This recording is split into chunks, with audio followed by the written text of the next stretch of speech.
Kita sering mengira bahasa hanyalah alat komunikasi, sekadar cara menyampaikan pikiran pada orang lain. Padahal, dalam psikologi dan neuroscience modern, kata memiliki peran yang jauh lebih dalam. Bahasa adalah sinyal yang memprogram otak. Setiap kata yang kita ucapkan berulang, baik dengan suara maupun dalam dialog batin, bekerja seperti baris kode.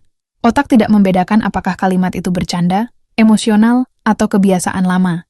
Ia hanya menerima informasi dan membangun respons saraf berdasarkan makna yang diulang.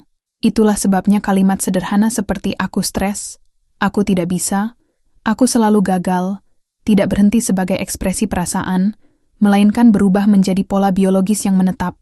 Ketika kita mengatakan aku stres, tubuh tidak mendengar sekadar keluhan.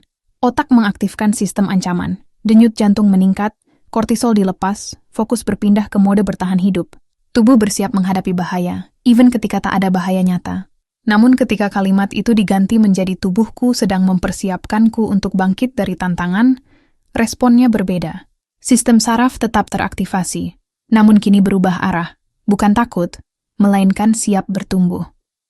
Perubahan kata mengubah interpretasi otak, dan interpretasi itulah yang menentukan apakah tantangan terasa sebagai ancaman atau peluang. Bahasa juga membentuk cara kita memandang diri sendiri.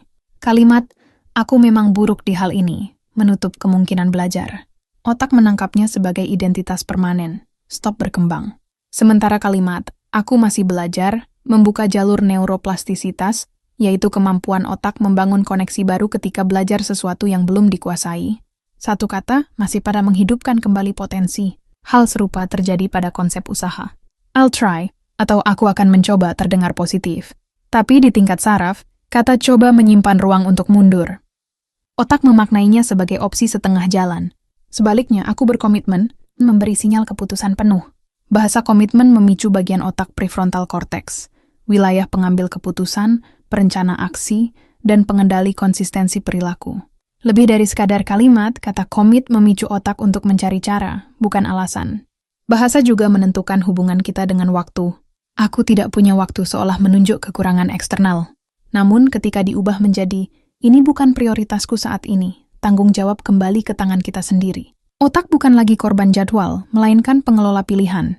Dalam menghadapi kegagalan pun bahasa adalah penentu makna. Aku gagal, diolah otak sebagai label identitas, menciptakan rasa malu dan putus asa. Tapi kalimat, aku menemukan satu cara yang tidak berhasil, memindahkan fokus dari hukum diri ke hukum proses. Gagal berubah menjadi data, bukan vonis. Dan data selalu bersifat netral. Ia hanya menunggu digunakan untuk tumbuh. Hal yang sama berlaku pada rasa terjebak. Aku stuck, membunyikan sinyal kebuntuan mental. Namun, aku sedang berhenti sejenak untuk mereset, memberi makna bahwa diam bukan kemunduran melainkan strategi. Bahasa bahkan mengubah cara kita melihat keberuntungan. Mereka hanya beruntung, mengondisikan otak untuk pasrah. Sedangkan suara batin, mereka menciptakan peluang, menyalakan pusat motivasi.